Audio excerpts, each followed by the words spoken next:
Bonjour à toutes, bonjour à tous. Nous avons des choses à nous dire.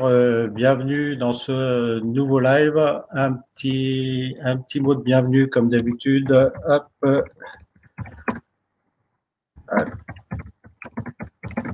ouais, je devrais le programmer en avance, ce titre à chaque fois.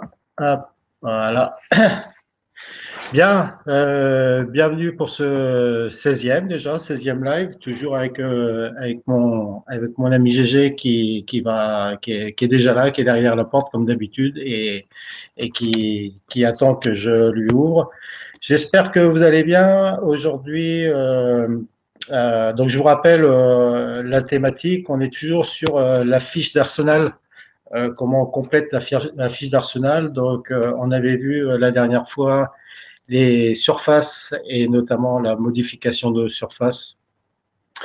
Donc, si vous voulez revoir ce live, si vous l'avez manqué, ben, je vous suggère de retourner sur la page YouTube de la fédération où là, vous pouvez non seulement revoir le live de la semaine dernière, mais tous les lives. Aujourd'hui, un petit peu plus, une thématique un peu plus complexe que GG maîtrise bien, c'est son dada, donc il va prendre, à mon avis, plus la parole que moi-même sur les noyaux et leurs composants. Donc il aura des tas de choses à vous dire. On a préparé ce live donc avec beaucoup d'échanges. Moi-même, j'ai encore appris des choses sur des questions. Je me suis fait un peu l'avocat du diable ou l'avocat des joueurs licenciés en essayant de le contrer, mais c'est impossible à contrer le GG. Pourtant, j'essaye, mais je l'aurai un jour, je l'aurai, je vous le promets. Voilà, donc je vais accueillir mon ami GG. J'espère que vous allez bien. Il y a déjà pas mal de monde. Je vous souhaite la bienvenue à toutes et à tous. On voit toujours les mêmes habitués, c'est super. Merci de votre fidélité. Et je ne manque pas de faire un petit coucou, un petit clin d'œil à Aïda qui nous a fait un super flyer. Plus ça va, plus ils sont jolis. Et je la remercie pour ça et aussi pour ses interventions parce que c'est elle après qui transfère les vidéos sur la page YouTube. Parce que moi j'en suis bien incapable, enfin j'en serais peut-être capable, mais j'ai pas le temps de m'en occuper et c'est elle qui le fait. Donc merci Aïda si tu es présente, je sais pas si elle est présente, elle est peut-être en visio parce qu'elle a beaucoup de visio en ce moment. Voilà, salut GG. Ah, ça y est, il m'a sorti du placard. Bonjour à tout le monde. Ça va Ça va, j'ai GG? pas de toile d'araignée. Non, non, non. Ça va?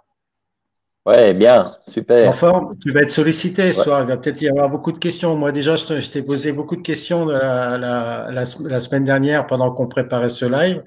Alors, il faut dire que GG, donc moi, je propose la thématique, on en discute. Je vais vous raconter un peu les coulisses quand même, parce que c'est assez marrant. Et donc GG, il est au taquet, hein, il est à fond dedans, et il me dit bon ben je travaille dessus et je te renvoie mes propositions.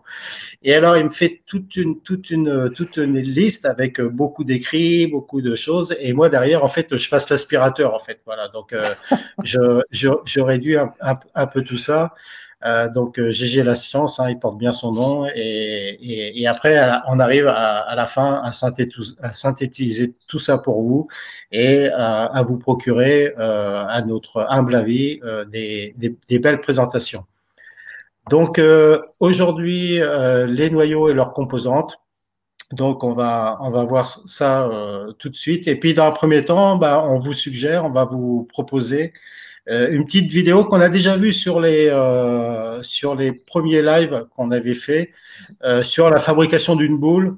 Voilà, parce que ça me semble intéressant de savoir, c'est toujours instructif de savoir comment une boule est construite, comment le noyau est mis à l'intérieur d'une boule. Voilà, ça peut paraître très compliqué. Puis en fait, en voyant la vidéo, c'est plus explicite que des paroles. On voit beaucoup Ouais. plus clairement comment ça se déroule. Donc voilà. C'est un peu Alors, surprenant même parfois parce que on s'aperçoit que il y a beaucoup de manipulations manuelles. C'est pas ouais, encore tout à très fait. Et puis, automatisé. euh, moi, j'étais assez surpris de la façon dont nous, on prend soin des boules, toi. On fait attention. Mais alors, eux, ils les prennent, tac, ils les jettent, ils les balancent. Et tu dis, waouh, les pauvres boules, elles vont être déformées. Mais en fait, pas du tout, bien entendu.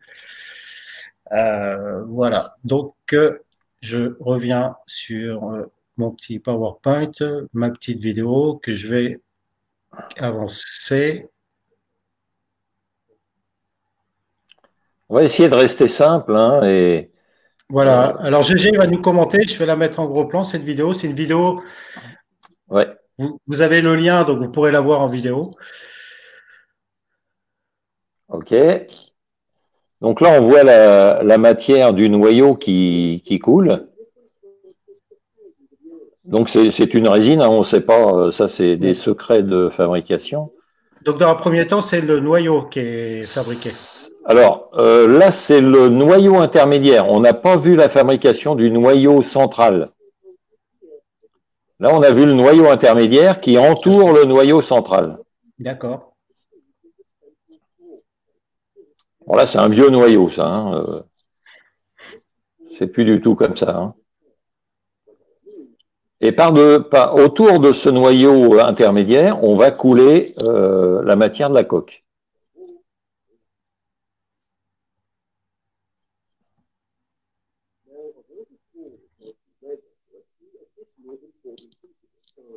Alors là, ils sont en train de... Bon, c'est un traitement de surface. Hein.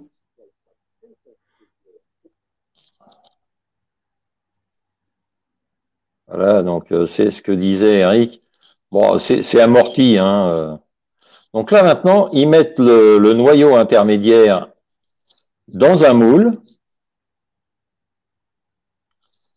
Et ensuite, une fois que les deux parties du moule vont être fermées, on va pouvoir injecter la résine réactive autour de ce noyau intermédiaire.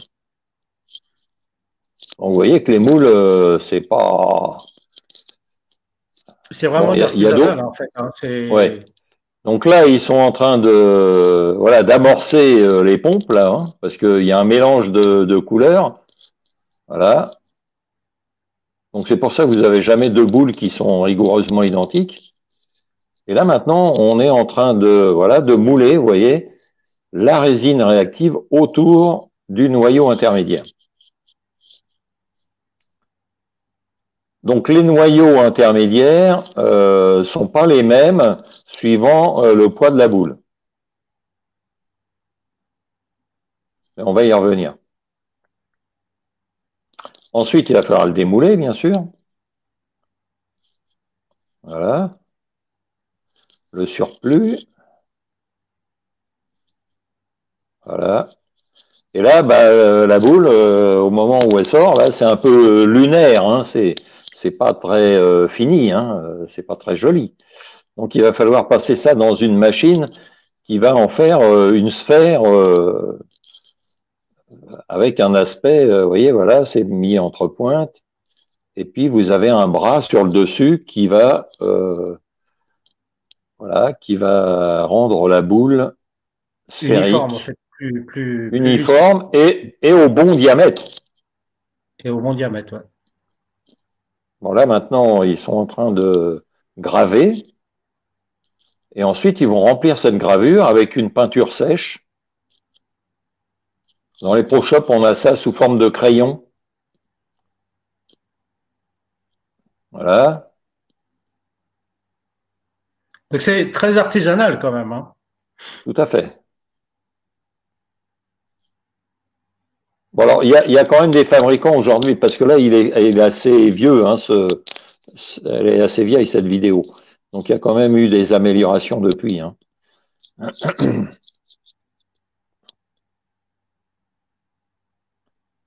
Voilà. Et maintenant, on va commencer à traiter l'état de surface.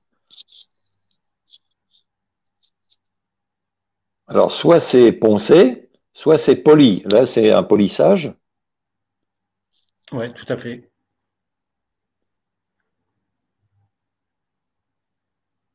Alors, tout ça, ça se fait sous l'eau, bien sûr. Hein. Il y a un arrosage.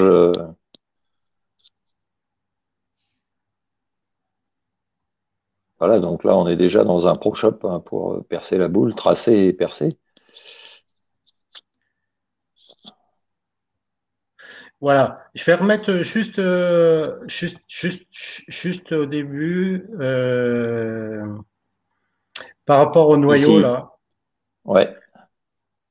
Alors là, je sais pas si on le voit, le noyau, le vrai noyau, celui dont on veut parler aujourd'hui. Ouais. Parce que là, en fait, on met Non, là, on est déjà dans le noyau intermédiaire. dans le noyau intermédiaire. Ok. Ouais, Ok. Alors, merci pour les commentaires, GG. On essaiera de trouver une autre vidéo où on voit le noyau intermédiaire, comment il est installé, en fait, par rapport bah, à la masse c'est le même intermédiaire. principe, hein. C'est le Ouais. même principe.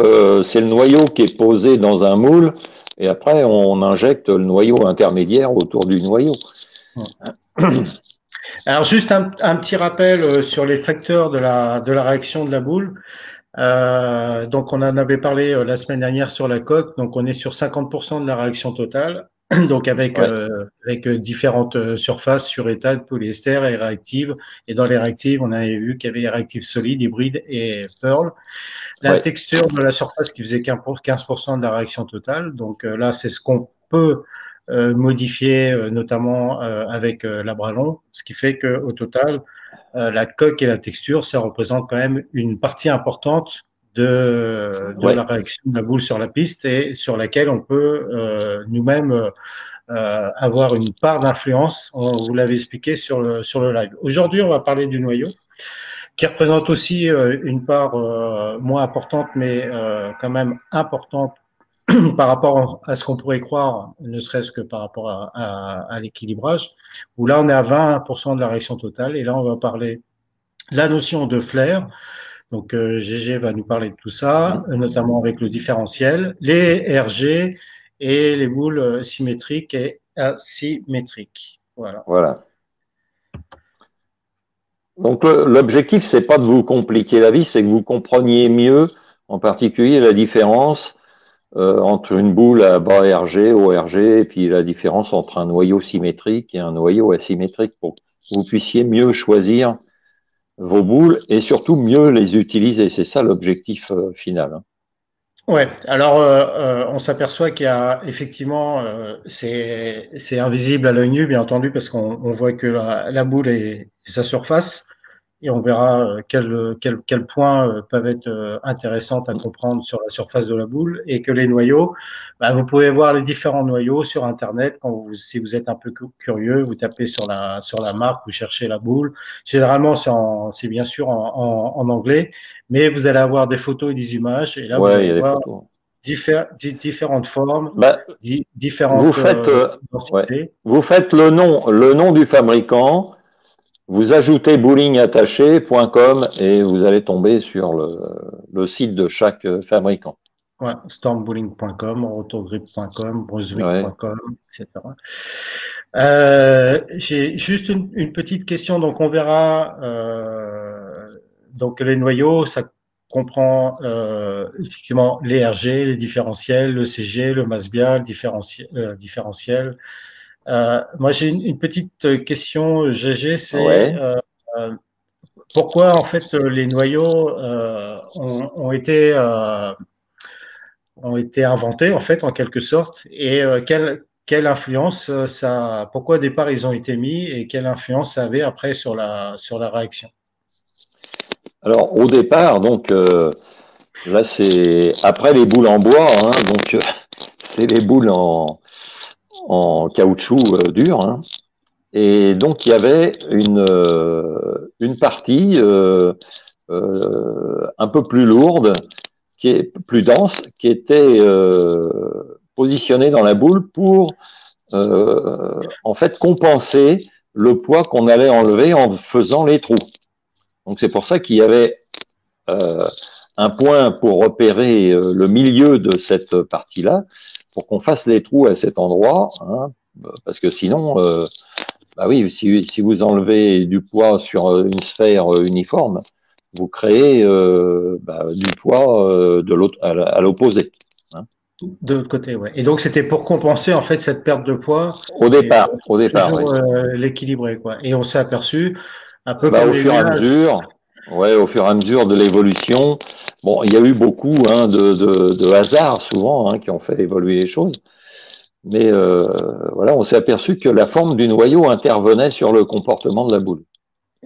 Ouais, et notamment, on s'en est aperçu à une époque, tu me dis si je me trompe, avec une boule comme l'Ultra Angle et la Ouais, découverte du flair. tout à fait. Et c'était en Et donc c'était 86, 85, je crois. On était au bois de Boulogne on était en train de passer notre brevet de professeur de bowling avec Maurice Lesourd, Harry Mandange, Michel Cholet, François Parent. Et François arrive avec cette fameuse boule, cet angle-là, Ultra et on Angle. travaillait sur le PAP. On travaillait sur le PAP ce jour-là. Donc on repérait le PAP, puis on voyait que le PAP, il s'alignait au fur et à mesure que la boule avançait. Et François, il lance sa boule, et puis d'un seul coup, le PAP, il se met à sauter. Alors Michel Cholet l'engueule, qu'est-ce que vous avez encore fait, François? Vous n'avez pas lâché la boule comme il faut. Et en fait, c'est la première boule qui avait du flair. Donc François n'avait rien à faire là-dedans. Mais ça aussi, c'est un fait, c'est un pur hasard. Hein. D'accord. Et là, vous avez découvert le flair, en fait. Et les Voilà. caractéristiques des noyaux, mais ça a dû, Et les caractéristiques dynamiques.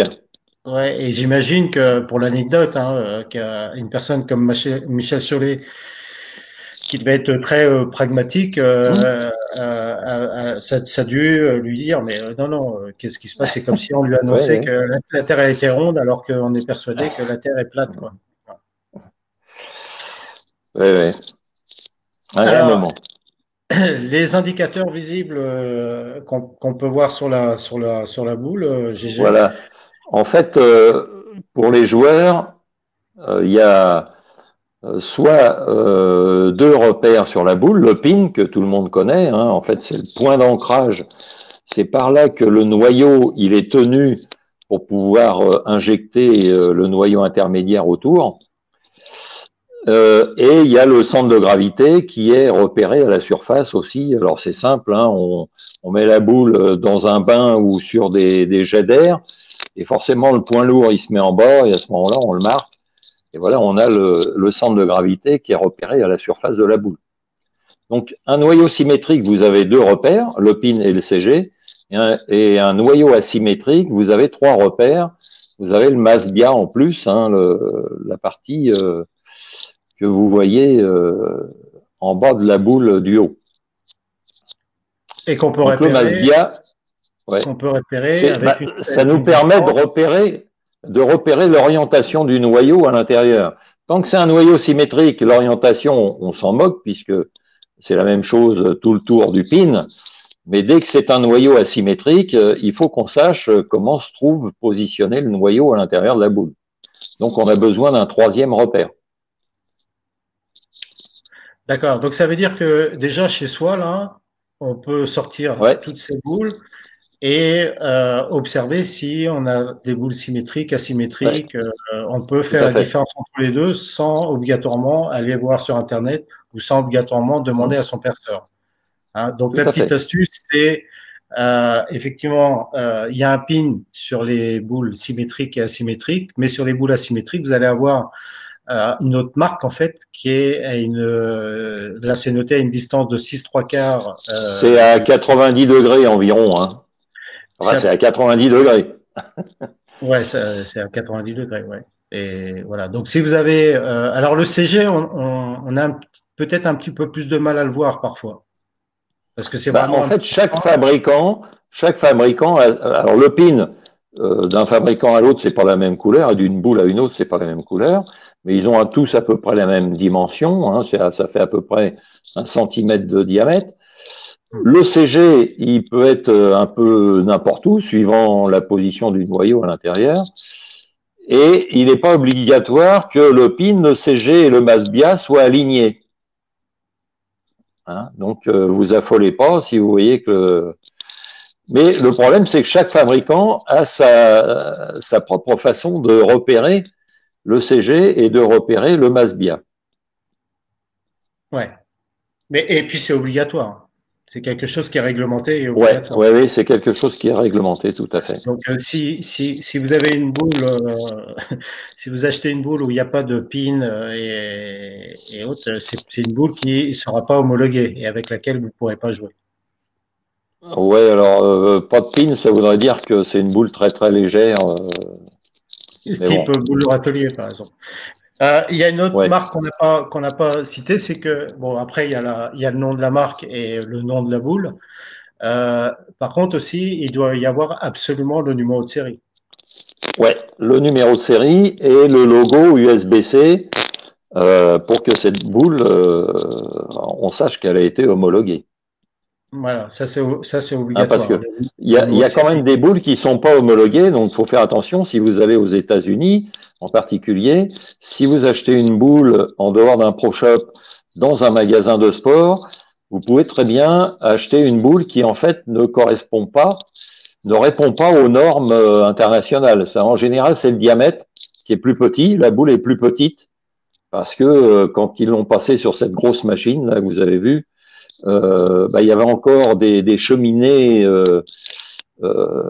d'échappement des gaz hein, quand la réaction chimique se fait, et donc il diminue, puis ah, bah, il y a un moment, elle est inférieure à la cote minimale, et donc elle peut pas être vendue pour les compétitions homologuées, donc elles sont souvent vendues dans des magasins de sport. Ou alors c'est parce que vous avez un très grand pin-out, le CG et le pin sont très très éloignés parce que le noyau à l'intérieur il est un peu de travers, et donc c'est pareil, c'est donc méfiez-vous, hein, parce qu'on pense toujours faire une bonne affaire parce que c'est pas cher, mais Ouais. Et quand tu parles de pin out, donc on parle de pin in et pin out. ouais, on va voir, ouais, La définition, je suis pas sûr qu'on le voit, mais la définition, c'est la distance en tout cas entre le centre de gravité et le pin, hein, c'est ça. ouais, c'est Donc ça, plus la distance est courte, plus on appelle ça un ouais, pin in, et plus elle est tout à grande, fait. on appelle ça un pin out. Voilà. En fait, si en exagérant, si le noyau était parfaitement centré dans l'axe du pin, eh bien le CG serait sur le pin. Hum. Mais comme il suffit qu'il soit légèrement décalé de quelques dixièmes de millimètre, et on se retrouve avec un CG qui est en dehors du pin.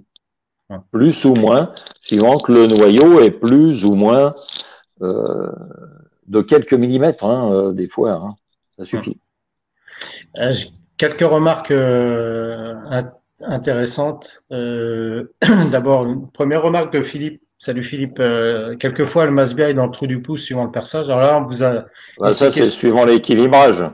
Là, ouais, on vous a expliqué avant perçage, bien entendu, ce qu'on peut voir. Et après, bah, ça peut disparaître parce que effectivement, on va percer soit les doigts, notamment les doigts avec le pin, où on peut percer les doigts sur le pin et là, on voit plus le pin, ou le trou du pouce sur le masbia et on voit plus le masbia. Mais Ouais. à Alors, je ne sais l'origine, pas si avant Philippe veut perçage, parler de la fin de la trajectoire de la boule ou si c'est après perçage. bah, après, parce qu'il y a il y a une autre réflexion de David aussi, salut David, percer sur le pin. C'est-à-dire qu'on peut percer dans le Ouais, masbia, on peut percer dans le pin, et après ouais, perçage, effectivement, on les voit plus. Donc, voilà. voilà. Alors, en fait, si vous voulez, normalement, pour que la garantie marche chez les fabricants, ils nous demandent que tous les trous soient au moins à 1 pouce du pin. Bon, ce qui est très rarement respecté. Par contre, on a le droit de percer directement sur le pin. Ça veut dire qu'on ne le voit plus. Il est à l'intérieur d'un des doigts. Hein. Est-ce que tu peux nous parler, parce qu'on a eu une question de Claude Méry aussi par mail, qui nous a demandé, en fait, par rapport aux nouvelles boules Brunswick qui ont Ouais. qui ont deux pins avec le nouveau système DOT, rapidement. Alors, le système DOT, c'est quelque chose qu'ils auraient dû trouver il y a 20 ans déjà. Parce que, comprenez bien pourquoi ils demandent la garantie, pour la garantie de percer au moins à 1 pouce du pin, c'est parce que plus vous percez près du pin et plus vous affaiblissez la coque, hein, et elle risque de craquer. Donc là, ce qu'ils ont fait, c'est que, en fait, au lieu de mettre le pin d'un côté du noyau, ils l'ont mis à l'opposé. Ce qui fait que maintenant, on a une gravure à la place du pin, et donc on peut percer où on veut. On peut percer à cheval sur la gravure, à 2 mm, à 5 mm, on s'en fout. Le pin, il est à l'opposé maintenant. Donc, il ne faut pas se tromper non plus, hein, percer la boule dans l'autre sens. Hein. Il faut percer par rapport à la gravure. Et maintenant, comme Brunswick a racheté Track et Bonite, Columbia, Hammer, il y a certaines des boules maintenant qui utilisent aussi ce système DOT. Donc pour les perceurs, c'est du pain béni parce que ça nous permet de faire beaucoup plus de choses que par le passé. Merci. J'ai une question d'Eric. Salut Eric. Pourriez-vous m'éclairer sur les indications pin-in, pin-out, je sais pas ce qui veut dire ça, Ouais. et quelles sont les influences pour le perceur et la boule?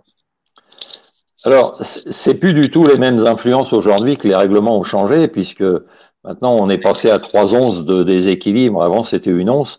Donc avant, ça avait de l'importance parce qu'un pin-in, on pouvait pas faire tout ce qu'on voulait, parce que comme le pin était très près le CG était très près du pin, vous voyez que si je mettais le pin nettement au-dessus des doigts, ben, je me retrouvais avec trop de poids sur les doigts et la boule était pas bonne. Donc aujourd'hui, on n'a plus ce problème. Bon, ceci dit, les fabricants fabriquent plus de pin-in pratiquement. Donc, comme tous les Pro Shop voulaient des pin-out, donc maintenant ils fabriquent plus que des pin-out. Oui, on trouve pas de pin-in. En fait, le pin-out, le noyau est un petit peu plus décalé à l'intérieur de la boule, et la boule est un petit peu plus déséquilibrée, si vous voulez. Hein. Ouais. Donc, on peut faire plus de choses. Ouais.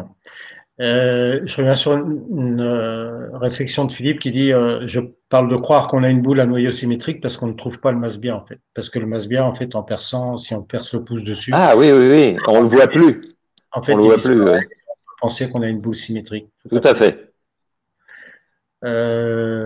Et puis, il y a une question, disons, sur quelle base les fabricants se sont basés pour le diamètre de la boule. Alors ça, c'est l'USB-C qui l'a défini. Donc ça, attendez, ça débute, c'était au début du XXe siècle, parce qu'avant les boules étaient en bois, et donc il y a des gros malins forcément qui avaient des boules qui étaient plus grosses que leur adversaire, donc c'était un avantage. Donc tout ça, ça a été réglementé. Alors, vous dire comment ils ont défini, je pense que c'est par rapport à la position des quilles. Hein. Position, j'ai jamais rien lu là-dessus. Ouais. Ouais. En fait, c'est toujours par rapport à l'environnement, en fait, l'adaptation de l'environnement. Si c'est trop donc une boule, une boule, elle fait 8 pouces et demi. Hein, il y a une tolérance. 8 pouces et demi alors attends, je dis pas de bêtises, de diamètre, quoi. De diamètre et non de circonférence. Non, la circonférence, c'est 27 pouces. Mais c'est pareil, il y a une tolérance. C'est 26 pouces 70 à peu près, jusqu'à 27 pouces. Donc il est évident, il vaut mieux avoir une grosse boule. On avait vu hein, sur la dernière fois, il y avait quelqu'un qui avait posé une question sur le diamètre. Donc il est évident, il vaut mieux avoir une boule qui est au maximum de diamètre plutôt qu'une boule au minimum de diamètre. Alors, on va attaquer, on va commencer à rentrer un peu dans le dur en parlant des RG. Alors, on va essayer de simplifier. Hein, le RG, c'est le rayon de giration, et on va prendre tout de suite comme exemple le patineur. Ouais. Avant GG, j'ai une remarque de Véronique là qui nous dit pas de MB sur nos boules. Je suppose que MB c'est Masbia. Masbia, oui. Et comme disait Philippe, peut-être que vous avez une boule avec un Masbia et que malheureusement le pouce est possible. percé dedans. Comment est-ce qu'on peut deviner Moi, j'ai ma petite idée, mais est-ce qu'on peut deviner si le pouce est percé dans le masque ou pas? Alors, ça dépend si vous avez un pouce interchangeable. Vous pouvez le voir parce que c'est pareil, hein, c'est rempli, c'est un axe qui est posé au moment où on va mouler le noyau intermédiaire par-dessus le noyau central. Donc, c'est comme une tige de sucette, hein, si vous voulez. Donc, normalement, vous devez voir la marque, la trace hein, dans le trou du pouce. Mais si vous voyez rien, vous regardez simplement sur la fiche technique du fabricant, vous allez voir tout de suite si c'est une boule symétrique ou une boule asymétrique. Ouais. Thierry qui nous dit sur un perçage full roller, les perceurs se fixent souvent sur l'indication du fabricant. Est-ce qu'on peut mettre le pin à un autre endroit? Alors, on peut en parler rapidement, mais les équilibrages, Ouais, c'est un live qu'on verra, notamment sur la spécificité des full rollers, parce qu'on va parler aussi des bandes de roulement. Et là, déjà, je pense que sur les fiches techniques, l'indication du fabricant, c'est déjà une bonne base. oui, oui, tout à fait. Puis aujourd'hui, il y a même plusieurs perçages de proposés, suivant que vous voulez que la réaction elle soit plus importante ou pas. Mais le fait est que le pin, il se trouve à l'opposé par rapport à un semi-roller, quoi. Hein. Parce que sinon, le flair, il part dans le mauvais sens et puis vous roulez sur tous les trous. Tout à fait. On va s'arrêter là, GG, parce qu'on en parlera aux Voilà. équilibrages, et sinon on va rentrer dans le dur. On passe au centre de gravité, si tu veux bien. Le Donc, rayon de gyration, le rayon de gyration ouais, pardon, d'abord. le rayon de Hein. gyration. Et Donc, explique-nous ce que c'est. alors, c'est en fait ce qui détermine la force nécessaire pour mettre un corps en rotation. Plus le RG est important et plus vous aurez de mal à mettre en rotation ce corps. Donc là, ce qui nous intéresse, c'est une boule de bowling. Donc, on va reprendre l'exemple du patineur. Rappelez-vous, un patineur, quand il a les bras, quand il ramène les bras contre lui, il se met à tourner vite. Donc là, son RG, il est minimum, son rayon de gyration est minimum. Et quand il écarte les bras et voire une jambe, il se retrouve avec un RG maximum. Et là, sa vitesse de rotation diminue, puisqu'il oppose hein, Une il résistance. s'oppose à la mise en rotation. Donc dans la boule, c'est pareil. On a des boules avec des RG faibles, des boules avec des RG moyens et des boules avec des RG forts, élevés. Et donc, suivant votre type de jeu, suivant que vous avez beaucoup de vitesse, pas beaucoup de vitesse, eh bien, il vous faut choisir l'un ou l'autre. Hein, mais on y reviendra. Ben, on le marque ici. Hein. Euh, donc, si le RG est faible, la boule elle va se mettre en rotation plus facilement et plus tôt. Hein, donc vous allez avoir un breakpoint qui va être avancé. Donc vous aurez moins d'angle d'attaque puisque le crochet va commencer plus tôt. Et par contre, si vous avez un RG élevé, ben c'est l'inverse. La boule elle va se mettre en rotation plus difficilement. La réaction sera retardée. Et par contre, vous aurez un angle d'attaque qui sera un petit peu plus important. Et le breakpoint sera bien sûr retardé. D'accord. Donc, Donc c'est le c'est. principe général. Hein. Oui, oui, oui. Et donc, ça, c'est les RG. On va voir, on peut trouver les indications, donc, soit sur la fiche technique, soit sur Ouais. Internet, même sur le carton. Il y a différentes valeurs Ouais. qui va déterminer si déjà, avant perçage, votre boule, elle va avoir plutôt tendance à se mettre en rotation rapidement ou va plutôt avoir tendance à se mettre en rotation Voilà. beaucoup plus difficilement. Donc, un RG bas, comme tu dis, c'est des boules qui vont se mettre en rotation très très rapidement. Donc on va voir pour quel type de Facilement. Ouais. et sur quel type de conditions de jeu on va pouvoir utiliser ce type de boule. Et un RG qui va être élevé, ça va avoir tendance à une boule qui va aller beaucoup plus loin. Comme tu disais, le breakpoint va être beaucoup Retardé. plus retardé qu'un RG bas. Et, et donc va peut-être avoir une restitution d'énergie qui va être plus importante. Il faut juste Ouais. comprendre Alors, qu'un RG bas, la boule se met en rotation plus tôt, donc perd d'énergie elle beaucoup plus tôt. perd de l'énergie plus tôt.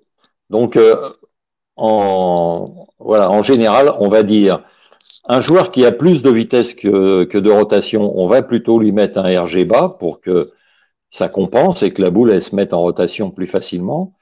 Et un joueur qui a plus de rotation que de vitesse, on va lui choisir l'inverse. On va plutôt choisir une boule avec un RG élevé pour qu'elle ne perde pas l'énergie trop vite. Hein. Ouais, tout à fait. Et si vous jouez sur un terrain très huilé, il vaut mieux avoir un RG bas pour que la boule elle se mette en rotation qu'un RG élevé.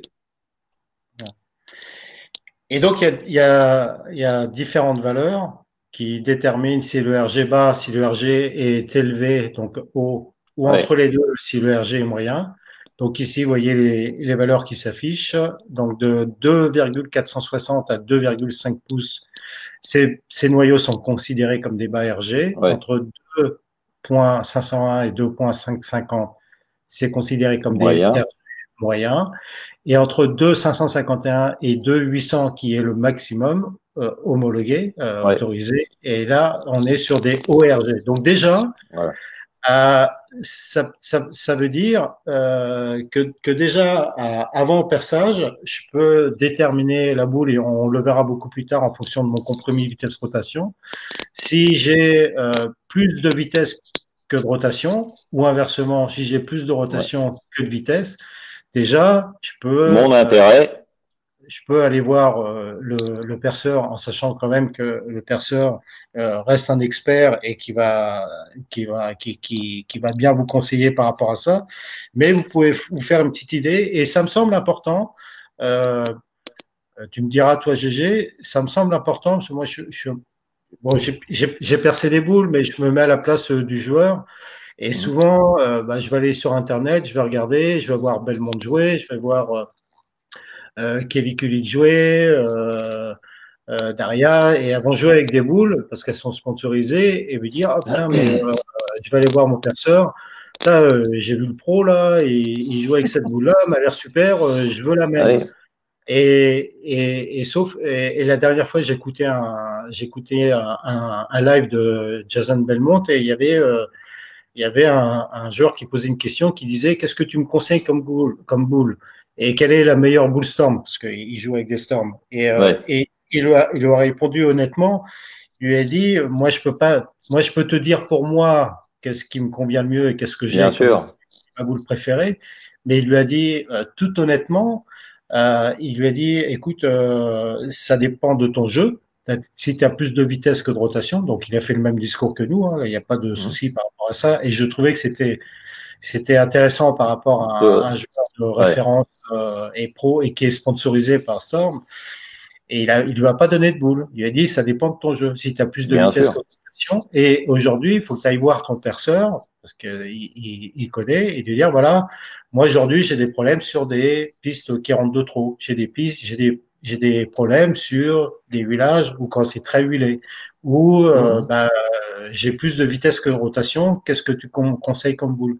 Et si on te dit, prends une uréthane, comme j'ai pu le faire avec Sylvain, en le regardant Ouais, jouer, je dis, Sylvain, il te faut absolument une uréthane. Et il me dit, ah non, mais ça, c'est pas des boules qui rentrent. Et je dis, oui, mais tu as plus de rotation que de vitesse et tu as plutôt intérêt bien à sûr. avoir une boule uréthane dans ton jeu. Et depuis, il me dit, waouh, c'est extraordinaire parce qu'en fait, c'est plus facile pour moi pour la mettre dans la poche. Donc, quand on a l'information, c'est quand même intéressant après de pouvoir échanger avec son perceur. Et le perceur, lui, bien sûr, va pouvoir vous guider et soit confirmer Il va ou déjà, il va déjà vous dire que si vous avez plus de vitesse que de rotation, si vous êtes équilibré ou l'inverse, hein, parce que soi-même, c'est pas toujours facile de le déterminer. ouais. Mais ça permet d'éviter de faire l'erreur de dire, tiens, j'ai vu tel joueur jouer avec Voilà. ça, ça a l'air super cette boule, je veux la même, quoi. Donc ça fait des Ah bah oui, dépenses c'est un peu inutiles parfois, et parfois même ça peut amener de la frustration parce que on se dit, ouais, mais là, j'ai vu le pro jouer avec, la boule elle rentre, et moi je joue avec, la boule elle ouais. rentre pas. Bah, l'erreur la plus commune, c'est mon pote qui vient de faire 300 avec cette boule, je veux la même. Hein. Voilà. Et forcément, il joue pas comme vous, donc c'est pas obligé que ça donne un bon résultat. Et donc, on va conseiller, on se répète peut-être, mais vitesse de boule élevée, donc on va plus aller sur les boules à bas RG pour que Ouais. la boule puisse l'aider à se mettre en rotation. Une vitesse de boule faible, des boules à RG élevé. Tout ça, ça reste bien entendu de la théorie parce que il y a d'autres paramètres qui sont pas pris en compte, notamment les conditions de jeu et la surface des pistes. Ok, ok. On va attaquer le différentiel. Je vérifie juste s'il y a quelques questions. Non, il y avait une question de Patrick qui nous disait quelles sont les valeurs. Donc là, on vient de vous Ouais. les définir. Il y avait une remarque, je reviens sur Anto, salut Anto, qui nous dit pour faire comprendre le RG aux joueurs, c'est pas mal de leur faire Oui, porter oui. la proche du corps en opposition à une Il a tenue raison. bras tendus, c'est-à-dire près du corps comme ceci ou loin du corps, Ouais. en effectuant une rotation du bassin en toute sécurité. Et là, effectivement, près du corps, bah, ça va être plus facile de tourner que loin du corps, ça va être plus difficile de tourner. Voilà. Bonne remarque, merci Anto.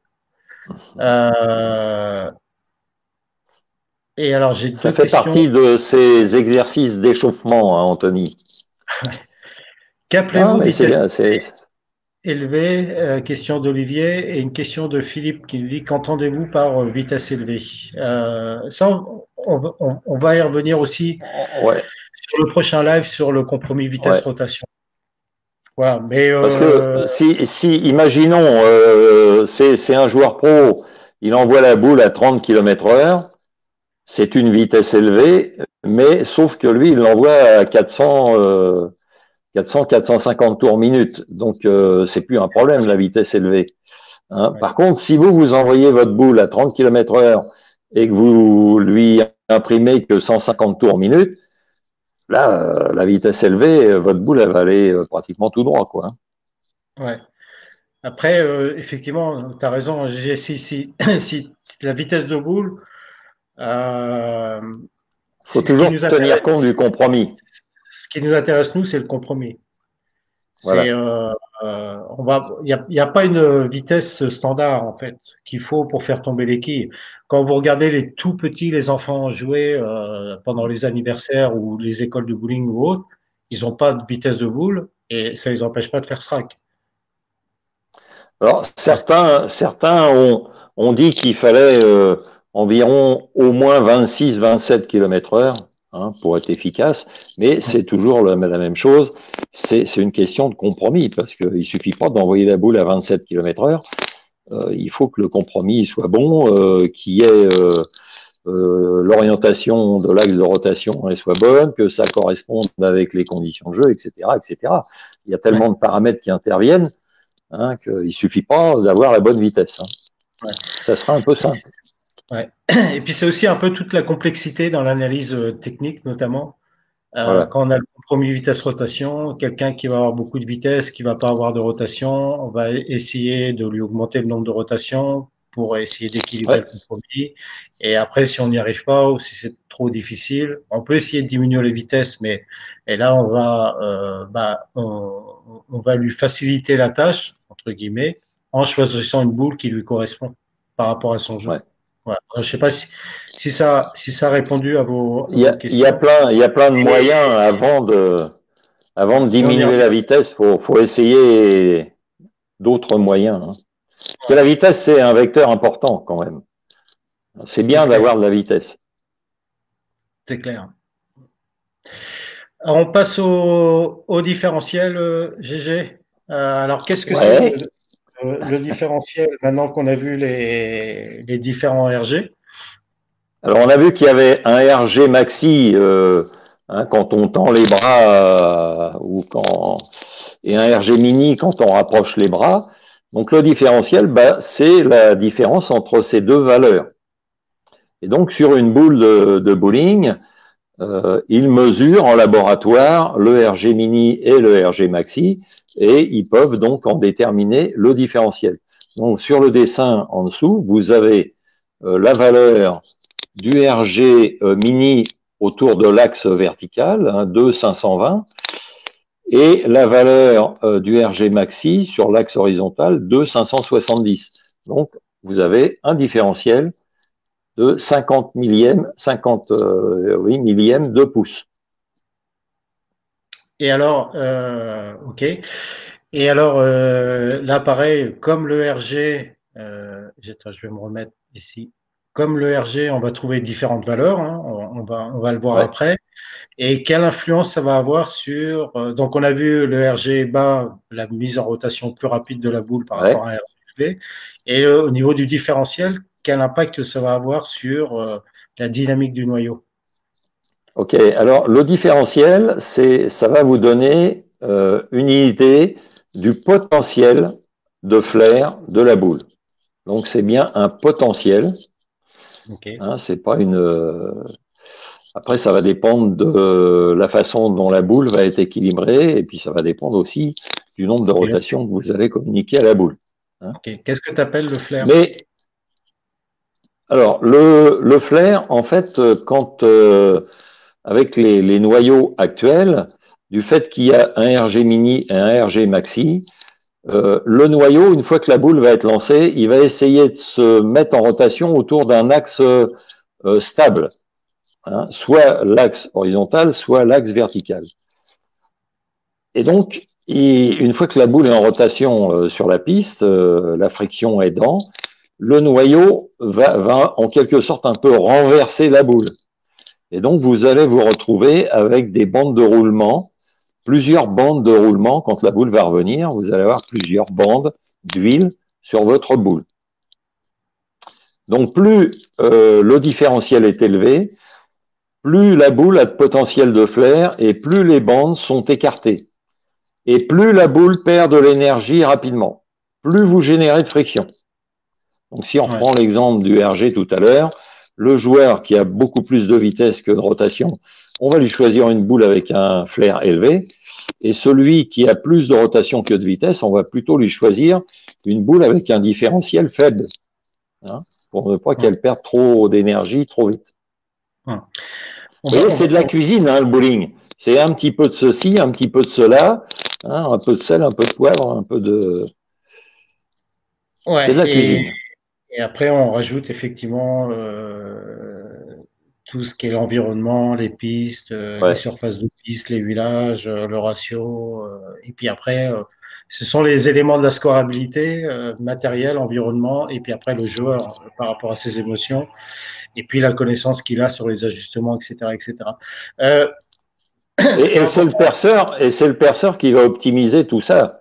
D'abord, il va vous conseiller pour choisir la boule qui convient à votre jeu, aux conditions de jeu sur lesquelles vous jouez. Et lui, après, il va choisir l'équilibrage qui va optimiser tous les choix précédents. Ouais, ouais. Alors peut-être qu'il Euh, va choisir de vous percer une boule avec beaucoup de flair, si c'est nécessaire, ou à l'inverse, vous percez une boule qui n'a pas beaucoup de flair parce que vous n'avez pas beaucoup de vitesse et par rapport à vos rotations. les gens, ils doivent boire nos paroles, ou alors ils sont tous endormis parce que là, j'ai plus de commentaires, j'ai plus de questions. Donc, Non, mais c'est vrai que c'est la partie la plus rébarbative, donc on ouais, ne veut pas s'étendre là-dessus, hein, ça concerne plus les perceurs que les joueurs, mais l'objectif, hein, je le rappelle, c'est que vous compreniez mieux votre matériel, pourquoi votre boule elle fait plutôt ça que ça, hein, voilà, hein. ouais, On ne veut pas faire de vous des perceurs. ouais. Ce qu'il faut bien comprendre, je me fais, je joue un peu la naïveté, hein, mais ce qu'il faut bien comprendre, c'est que si je prends une boule moi, voilà, je suis joueur, je veux une boule qui rentre. Voilà, je veux une boule qui soit Ouais, agressive et qui rentre.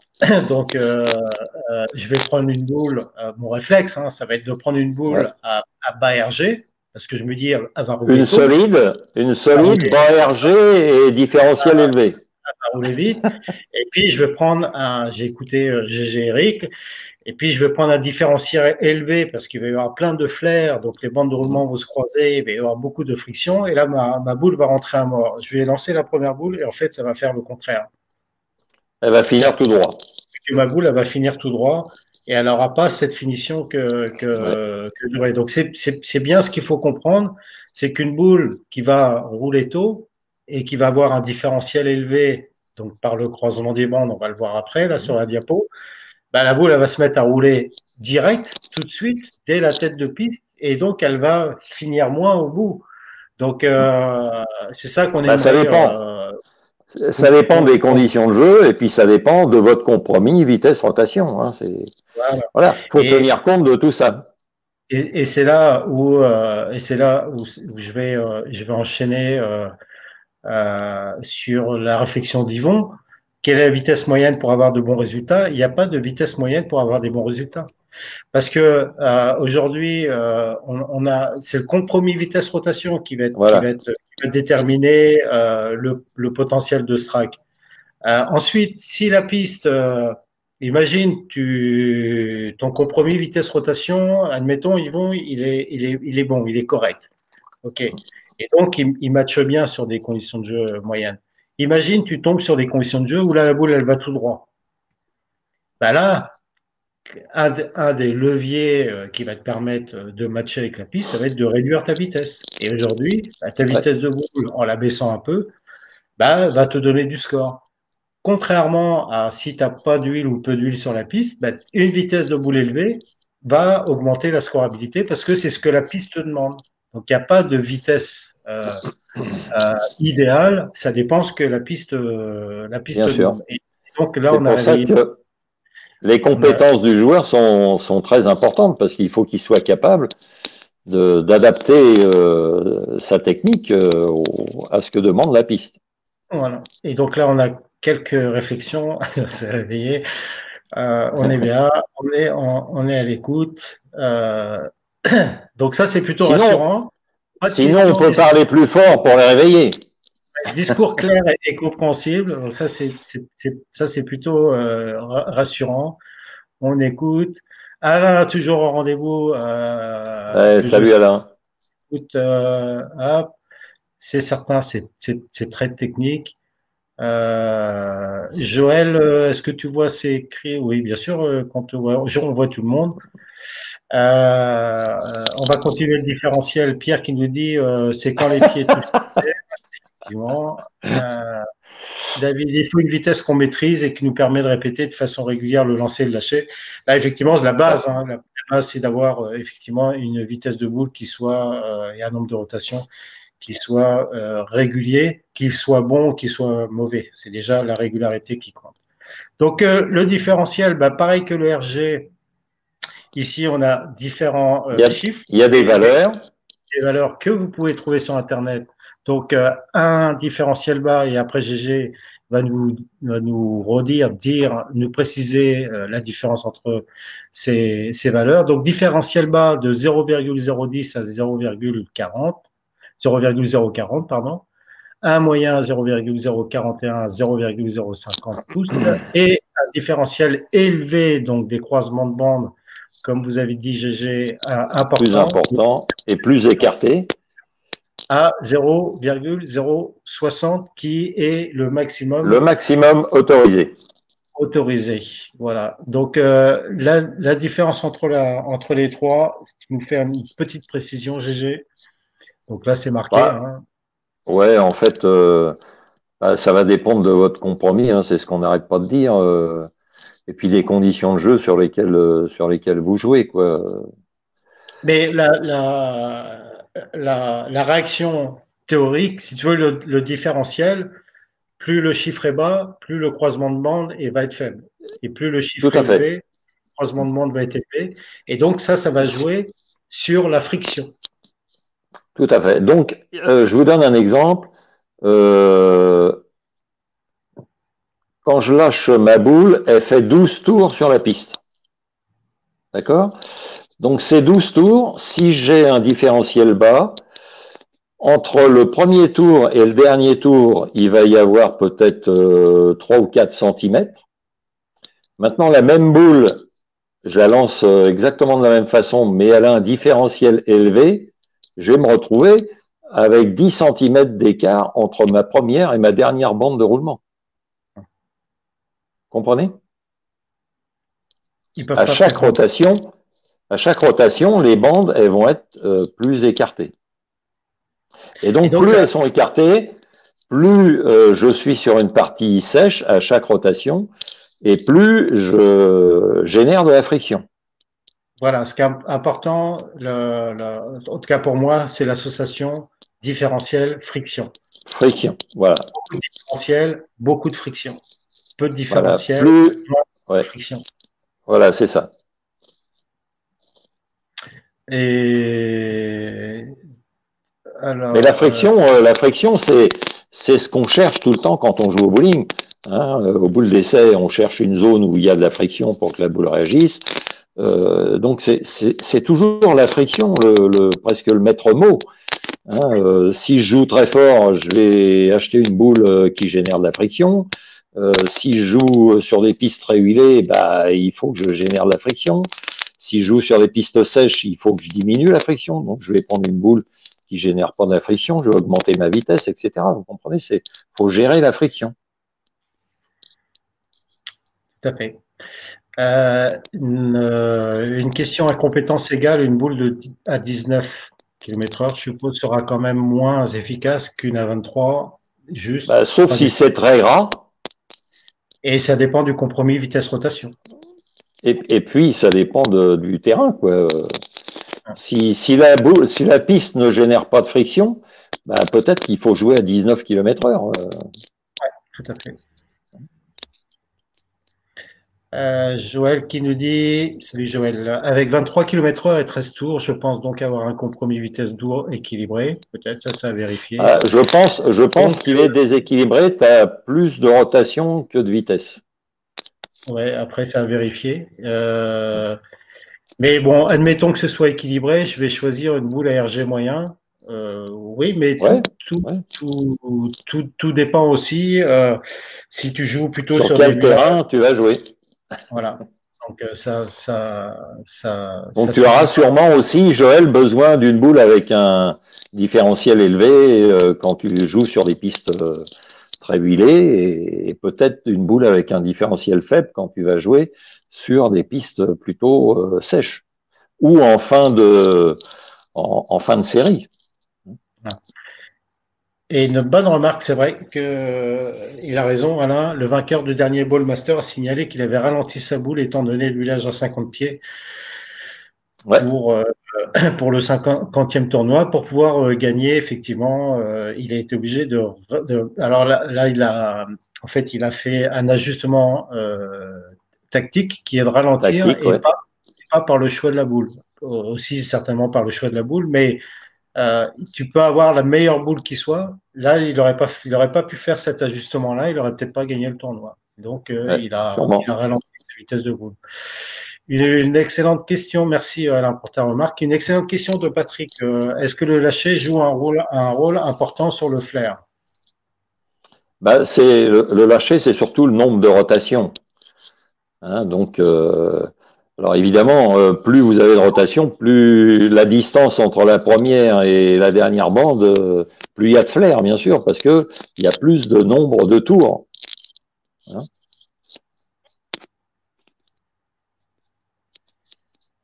Donc, Euh, plus vous mettez la boule en rotation, plus vous générez de la friction aussi. Hein. ouais, voilà. En fait, le lâcher, et on le verra en 2023. Euh, non, on le verra en 2021. Notamment, on reviendra, on l'a déjà vu, mais sur le travail de lâcher, un jeu à deux mains va créer plus de flair qu'une joueuse traditionnelle qui va avoir le poignet cassé, par exemple. J'imagine, avec, Ah bah, avec les mêmes c'est caractéristiques. pareil. Vous avez des joueurs, il y a des joueurs qui choisissent mal leur différentiel en particulier, surtout des joueurs qui mettent beaucoup de rotation. Parce que en fait, ce qui se passe, c'est que la première bande de roulement, elle est bien à côté du majeur et du pouce, mais la dernière, elle a presque fait le tour de la boule.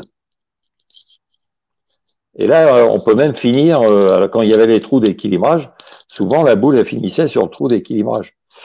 Et voilà, donc si vous avez énormément de rotation, faut pas prendre une boule avec un gros différentiel. Vous voyez, c'est toujours trouver les bons compromis par rapport à votre jeu.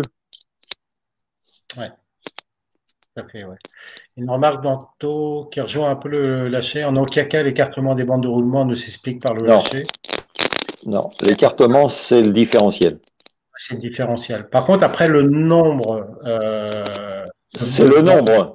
qui se Ouais. croisent, Le lâcher, c'est le nombre de tours. Et la position de la première, c'est le type de lâcher.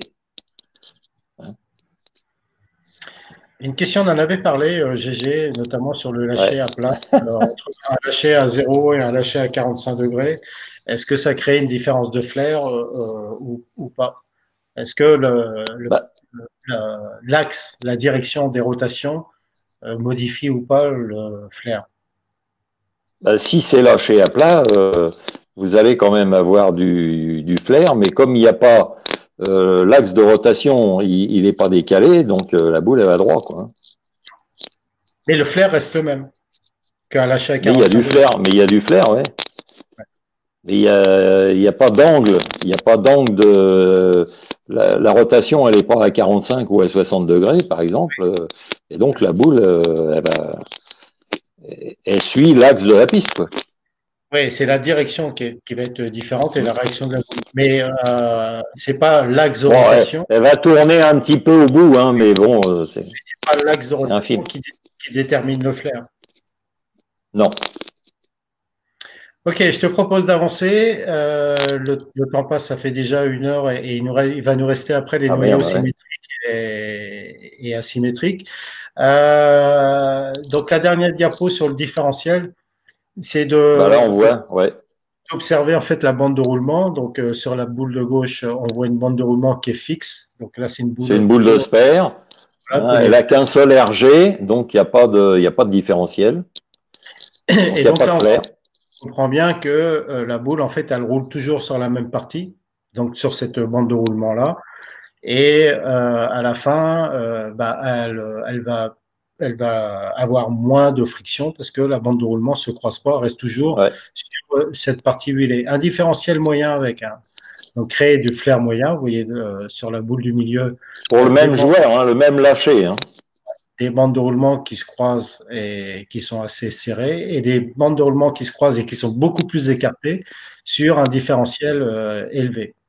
Ce qui est important pour conclure, sur cette partie du différentiel et du RG, c'est qu'au niveau du jeu, et ça on en a aussi on a beaucoup échangé, en tout cas moi c'est ma recherche dans l'analyse technique et au niveau du lâcher, c'est qu'il faut vraiment, et là ça va rejoindre le relâchement, faire rouler la boule sur la piste. Parce que si j'envoie un Ouais. boulet de canon, en fait, vous pouvez prendre la boule qui a le RG le plus bas et le différentiel qui est le plus élevé. La boule, elle va aller tout droit.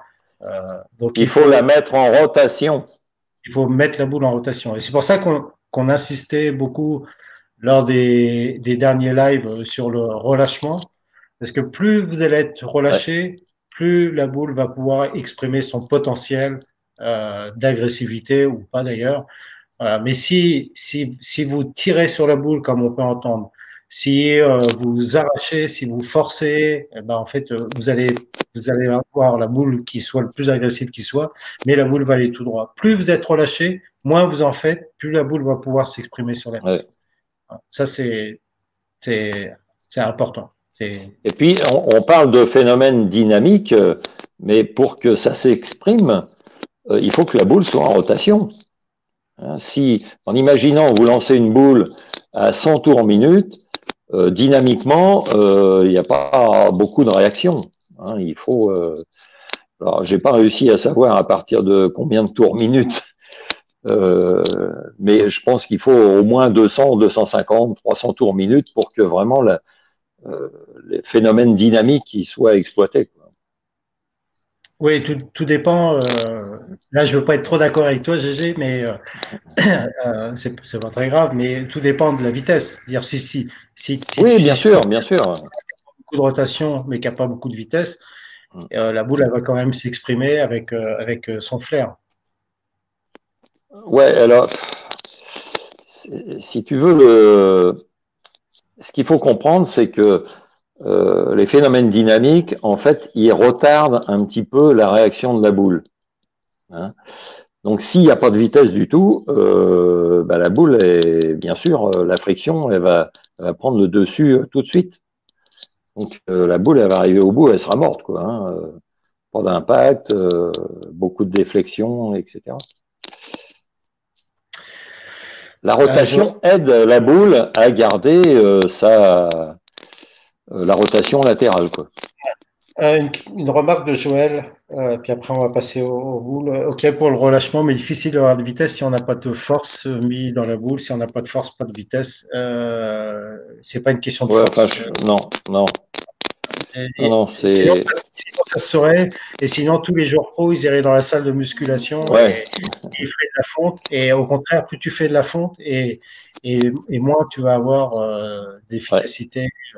Mais ça, c'est une question qui va plus entamer la thématique technique.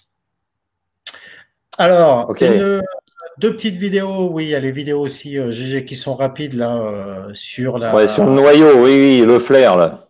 Pas celle-là, l'autre. Ah, je vais passer celle-là aussi parce que celle-là elle est rapide, donc c'est une boule noyau symétrique. Donc en fait c'est le comportement du noyau à l'intérieur. Voilà, mais on reviendra sur cette vidéo, notamment sur les trois phases de la réaction de la boule sur la piste, la phase glisse-boule et casse, et notamment de voir comment se comporte la boule sur la piste. Voilà, c'est celui-là qui est intéressant. Plus intéressante. Là, on va voir le flair. Voilà, la flèche rouge, c'est la direction. La flèche verte, c'est l'orientation de l'axe de rotation au départ. Voilà, qui vient à 90 degrés avec la direction de la boule. Et là, on voit le flair qui s'exerce au fur et à mesure que l'axe de rotation, il bouge. Donc, les lignes pleines, c'est dans l'huile, et les lignes en pointillé, les dernières bandes de roulement, c'est dans la partie sèche de la piste, parce qu'il y a du flair aussi dans la partie sèche de la piste. Ouais, la boule, elle continue à flairer, pas seulement dans l'huile. Hein.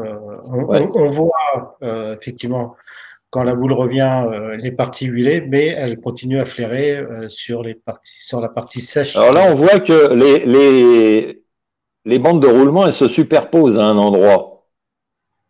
Donc là, c'est très certainement, voilà, ça c'est vraiment une boule qui a un différentiel trop élevé pour le lâcher du joueur. Parce que sinon, il n'y aurait qu'un seul point de croisement. Mais là, vous voyez, après, les bandes, elles se chevauchent. Donc, en fait, on roule sur des parties huilées. Ouais. Ça, c'est vraiment l'expression d'une boule qui a été choisie avec un différentiel élevé pour un joueur qui met beaucoup de rotation et qui n'a donc pas besoin de cette boule à différentiel élevé. Ouais. Ça s'appelle l'overflare. Les différents types de boules GG. Donc, on a les types de boules à noyau asymétriques. Donc là, c'est ce qu'on voit sur les croquis quand vous allez sur Internet, quand vous allez chercher. Ouais. On peut observer en fait le Masbia, notamment, on le voit bien sur les deux premières boules en haut à gauche. Avec, on voit le pin et à droite, on voit le Masbia. Voilà, ouais, ça fait. Et puis ici, la différence avec les symétriques. Donc ça, vous l'aurez. Le PowerPoint, on le mettra téléchargeable. Donc symétrique, ça veut bien dire ce que ça veut dire. Vous voyez que la boule, elle est pratiquement symétrique tout le tour du pin. Même si c'est pas toujours tout à fait vrai, hein, mais ça n'est pas suffisamment différent pour qu'on la considère comme asymétrique. Ouais. Et sur l'axe du pin. Toujours par rapport à l'axe du pin. Toujours autour de l'axe du pin. Donc là, vous voyez que les formes, hein, elles sont vraiment très différentes hein, par rapport à des boules symétriques. En fait, vous prenez une boule symétrique, vous aplatissez le noyau, hein, et ça devient une boule asymétrique. Alors, par rapport aux boules à noyaux symétriques et asymétriques, est-ce que tu pourrais dire quelle pourrait être la différence entre ces deux noyaux en termes de réaction, par exemple? Alors, sur les boules à noyaux asymétriques, on a trois axes, on a trois RG en fait, hein. Sur un noyau symétrique, on en a que deux, horizontal, vertical. Et sur l'asymétrique, on en a un troisième, hein, qui est perpendiculaire, c'est la ligne rouge que vous voyez là, hein, et la ligne verte. C'est la ligne verte plutôt. Donc, la boule asymétrique a donc un Masbia, c'est-à-dire que un déséquilibre dans la forme du noyau. Il y a une partie du noyau qui est plus importante d'un côté que de l'autre. Et ça va aider, dynamiquement parlant, si la boule est bien mise en rotation, à garder la position de l'axe de rotation plus longtemps. Une boule à noyau symétrique va perdre sa rotation latérale plus vite qu'une boule à noyau asymétrique, à cause du Masbia. Ok. Donc, ce qui fait que la boule asymétrique, puisqu'elle garde sa rotation latérale plus longtemps, quand elle va rencontrer de la friction, elle va réagir beaucoup plus vite, c'est-à-dire sur une distance beaucoup plus courte. Et donc, ça va être plus violent. Ok. Donc en fait, les boules symétriques, pour synthétiser, on a deux axes, le RG mini qui est l'axe min et le RG maxi. Ouais, qui est à 90 degrés. Ces deux axes-là créent un différentiel plus Ouais. ou moins élevé avec différentes valeurs pour les noyaux symétriques.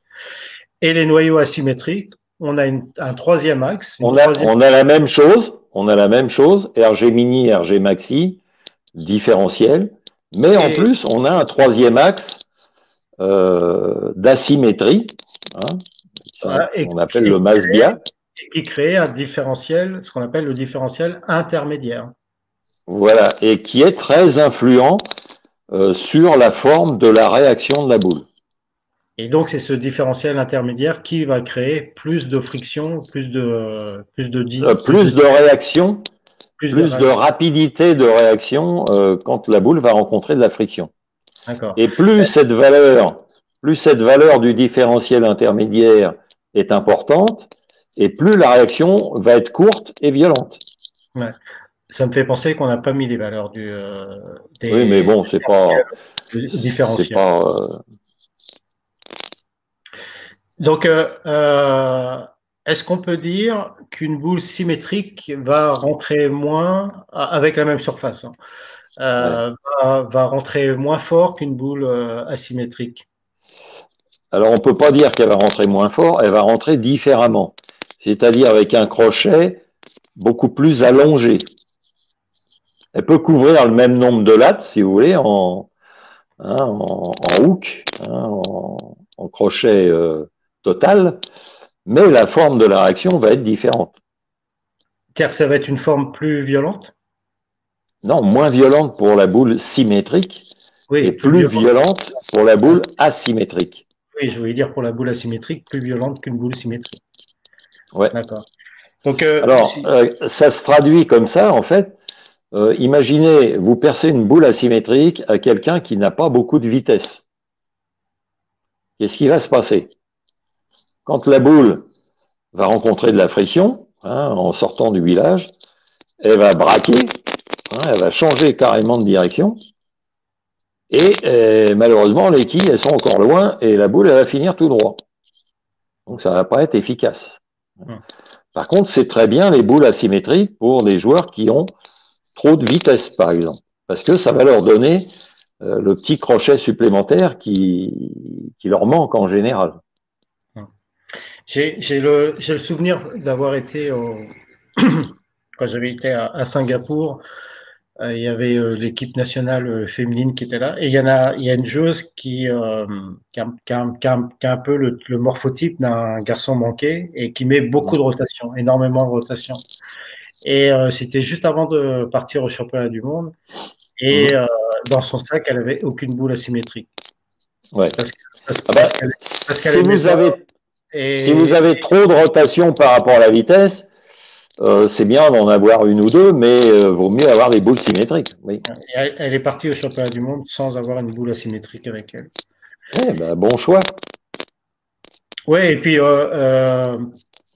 après, bon, il y avait Del Warren qui était là et je lui dis est-ce que toi tu lui mettrais pas dans son arsenal une boule asymétrique quand même il me dit non parce qu'en fait pour elle c'est une histoire de confiance. Si elle n'a pas confiance aux boules asymétriques, si elle aime pas ça, Ouais. je ne veux pas Ouais. nécessairement lui imposer. Elle est assez grande, elle est assez autonome et elle est assez professionnelle pour prendre ses décisions d'elle-même. Et puis après, c'est pas lui imposer quelque chose qui peut lui faire du bien juste avant un championnat du monde, quoi. Et puis, Donc, le maître mot, c'est toujours le même, c'est maîtrise. ouais. Si elle maîtrise le matériel dont elle dispose, je ne vois pas pourquoi elle va s'encombrer avec autre chose. Donc j'ai remarqué Philippe qui nous dit symétrique égale pépère, asymétrique jaune fougueux. Il y a un peu de ça. Il y a un peu de Euh, ça. symétrique ressemble plus à une Ouais. courbe et asymétrique à un crochet. Ouais. Jean-Marc. Le crochet, c'est. Alors, je dirais que le crochet, c'est plus une boule symétrique. Une boule asymétrique, c'est plus un. Alors, il n'y a pas de terme français. C'est plus un flip ou un snap. Hein, donc, c'est quelque chose qui est très angulaire. Je dis que ça ressemble un peu à la symétrique à une forme de banane et asymétrique à une forme de crosse de hockey. C'est ça. Les Américains, c'est ce qu'ils prennent comme exemple, oui, comme comparaison. Donc, Ok, l'asymétrique est plus angulaire. pour finir sur ces différences entre noyaux symétriques et asymétriques, c'est comment choisir le type de noyau. Donc, Ouais. il est conseillé d'avoir un mix en fait dans son sac parce qu'après on peut aussi jouer sur la surface et sur l'équilibrage. Mais les joueurs à vitesse dominante, on peut conseiller 2 boules symétriques pour 3 boules asymétriques. Ouais. Et inversement, les joueurs à compromis, à rotation, pardon, dominante, ceux qui ont plus de rotation que de vitesse, on va peut-être conseiller plus 3 boules symétriques pour 2 boules L'inverse, ouais. symétriques dans son sac. Voilà, en fait, c'est tout simplement Alors, un mix. les équilibrages, ils seront différents, hein. Ouais, ouais. Après, voilà, c'est un mix, mais à l'heure actuelle, là, il est difficile vraiment de vous conseiller sur des choix parce qu'il nous manque 2 paramètres Euh, essentiels en compromis vitesse-rotation, donc le type de et joueur les que vous conditions de jeu. et l'environnement qui est les conditions de jeu, les huilages et les surfaces de piste. Voilà. On a fait le tour. Il y a pas de questions. Non, je crois qu'on les a tués, là. Non, j'ai pas de questions. Non, non, non, non. Il n'est pas tué. Ils ont été bien à l'écoute et puis apparemment, je pense qu'ils ont compris. Si vous avez des questions, bah, n'hésitez pas à nous envoyer, soit via les réseaux sociaux ou via nos mails. On va vous remettre le Ouais. dépôt où il y a tous les mails. Notre prochain rendez-vous, donc ce sera la semaine prochaine, jeudi prochain, le 17. Et là, on va attaquer l'identification du joueur euh, et notamment pour finir la fiche d'Arsenal, parce qu'on aura fait pratiquement tout le tour. Et là, bah, on verra que ce compromis vitesse-rotation va avoir une influence effectivement sur le choix des boules et sur le choix de l'Arsenal qui Ouais. aura à faire. Voilà. Euh, Merci pour vos commentaires. Merci. Euh, je regarde les commentaires. Merci. Merci Thierry, toujours fidèle au poste. Juju, l'autographe, on va attendre que les bowling rouvrent et puis de se voir de vive voix et puis de boire une petite bière tous les deux tranquillement. Ça manque. Merci Jacqueline. Henriette, toujours fidèle au poste aussi, ainsi que Nadine. Jean-Marc, tu vas digérer facilement, pas de souci. Tu peux revoir le live et puis si tu as des questions, Non, mais c'est toi, vrai que c'est le sujet le plus difficile, aussi bien pour quand je fais les formations de perçage que pour les joueurs. Hein. On sait bien, c'est pour ça que on a voulu y accorder du temps, hein, quand même. Et puis, tout le monde a compris qu'il faut 15 boules à la maison, en choisir 5 en fonction sur lesquelles on va jouer. Salut Alain, merci. Alain, c'est ce qu'il a, c'est qu'il a 15 boules chez lui et puis quand il se déplace en tournoi, il se déplace pas avec ses 15 boules, il se déplace juste avec, je suppose, 6 boules. Salut mon bon, ami. personnellement, je suis pas pour les 15 boules. Hein. Je Ouais, pense qu'avec 5 boules déjà dans son sac, de la bralon, des compétences, hein, être capable de changer de vitesse ou éventuellement de changer la position de l'axe de rotation, ça vous compense les 10 boules qui vous manquent. Hein.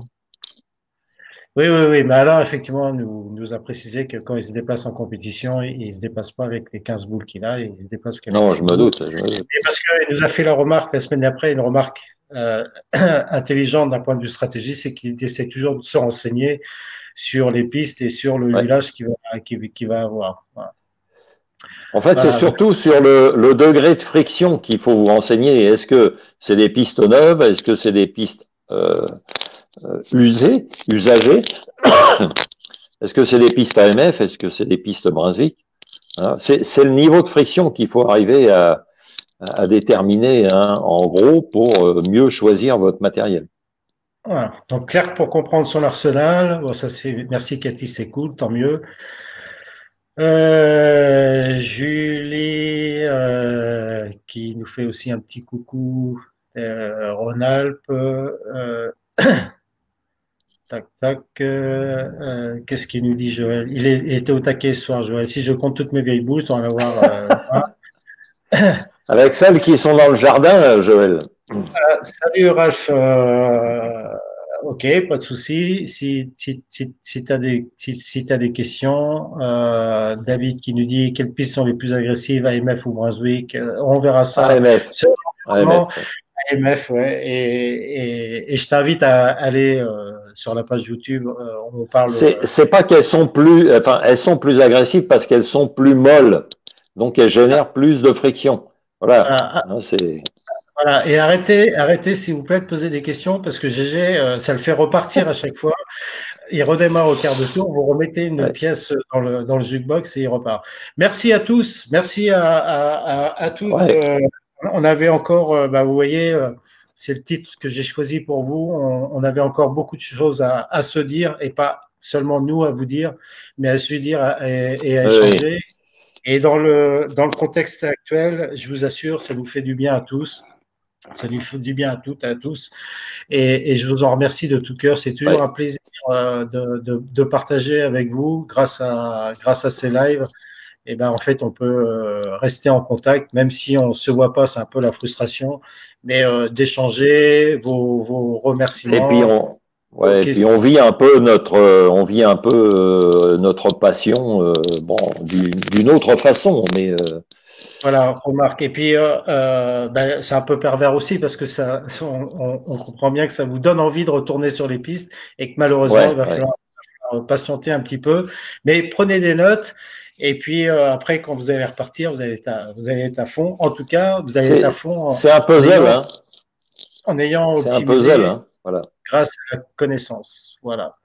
Euh, merci GG. Bah Bonne écoute, soirée à tous. merci Eric à toi de nous inviter. Et puis, bah voilà, moi je suis toujours prêt, hein. Il suffit qu'il me demande de préparer un truc et hop, ça y est, c'est parti. Ouais, c'est clair. Il y a tout ce qu'il faut à la maison.